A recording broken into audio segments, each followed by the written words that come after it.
Everyone thinks the Roborock S7 is the ultimate set-it-and-forget-it cleaning robot, but here's the thing, it isn't if your floors are cluttered or your rugs are thick, because the S7's magic has limits that most people gloss over.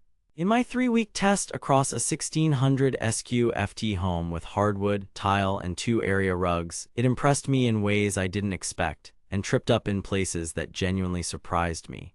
I went in skeptical after trying 3 robot vacuums that either smeared water around or choked on pet hair. The S7 looked like a hype machine: sonic mopping, Vibra Rise mop lift, 2500 paw suction. So I dug deeper to find out what's real and what's marketing. Before we dive into what I discovered, quick heads up: if you're already leaning toward the S7 and want the best current price, the link's below. But stick around, because what I found could change which version you buy and how you set it up for success. Here's why I needed this in the first place. 2 kids, 1 shedding dog, and floors that somehow attract crumbs immediately after I mop. I've tried bargain bots that ping-ponged around and missed corners, a premium robot that mopped like a damp cloth, and a mid-range unit that constantly got tangled on charging cables. I wanted one thing. Something that could keep daily dust and pet hair under control and actually scrub dried spills without soaking my rugs. I was hopeful about the S7's sonic mopping up to 3,000 vibrations per minute and its Vibra Rise mop lift, but I was also skeptical. If it can really mop and not soak carpets, why isn't every robot doing this? And would 2,500 PA be enough for embedded hair in rugs? Stakes were simple: if it works, I get my evenings back. If it doesn't, it's another expensive disappointment. First, mapping and navigation. On the first run, its LiDAR mapped my main floor in 24 minutes, correctly identifying rooms and doorways. I split the kitchen and dining area in the app and set no-go lines around a tangle of wires near my desk. It moved in clean, straight lanes and handled thresholds up to around 2 cm without drama. But then I put down a very dark mat by the back door. Like many bots, the S7's cliff sensors got cautious on the nearly black mat and skirted it until I adjusted placement. Not a deal breaker, but worth noting if you have very dark rugs. Hard floor pickup was strong.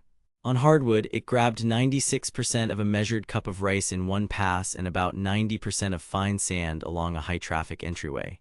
Edge cleaning was decent, but I still needed a second pass along baseboards for the last bit of fine debris. On low-pile carpet, suction boost kicked in automatically, and it pulled up a lot of dog hair the first run. One pass got about 85% of embedded sand. 2 passes brought that to roughly 92%. The rubber brush resisted tangles well, but long strands wrapped at the ends over a week, so plan a quick brush clean weekly if you have long hair in the home. Now the mop. This is where I expected disappointment. I prepped dried coffee rings on tile, then a sticky orange juice drip that had been there embarrassingly long. Standard scrub with medium water flow erased the coffee in 1 pass. The sticky patch took max scrub intensity and 2 passes to look new. That's better than any drag mop robot I've tested at this price tier. The 300 ml tank covered about 900 SQ-FT of tile and hardwood at medium flow before needing a refill. But here's where it gets interesting. When it rolled onto a thin rug, the S7 lifted the pad roughly 5 mm and kept the rug dry. On a thicker, fluffy rug, the lifted mop still brushed the very top fibers and left a faint, damp edge.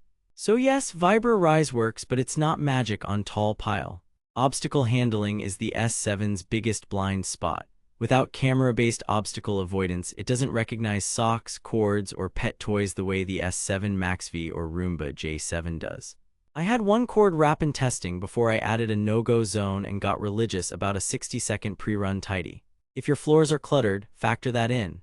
Noise measured 55-60 dB on balanced and about 67 dB on max from 3 feet away, conversational to vacuum-y, but not intrusive. Battery life was solid. It cleaned 1400 SQ-FT on balanced in 78 minutes and finished with about 48% battery left.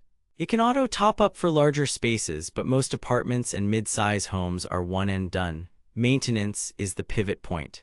The onboard bin is around 470 ml. With a shedding dog, I had to empty it every other run, but pair it with the auto-empty dock. The S7 supports it, and the experience changes dramatically. After adding the dock, I didn't touch the bin for over a week. I just washed the mop cloth and cleaned the brush ends weekly.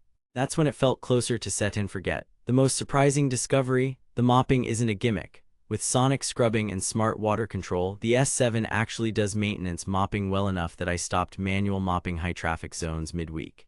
That's rare, given the time I spent testing daily runs for 3 weeks, stain tests, and back-to-back passes on carpet. I expected trade-offs to be worse. The trade-offs are there, but they're manageable.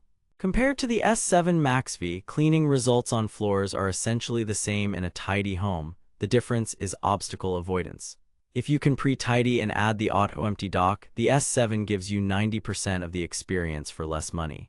If you have cable chaos, go MaxV or a Roomba with hazard detection. Is it too good to be true? No, as long as you accept the mop lift is limited on thick rugs and you do a quick pre-run pickup. It's a workhorse, not a housekeeper.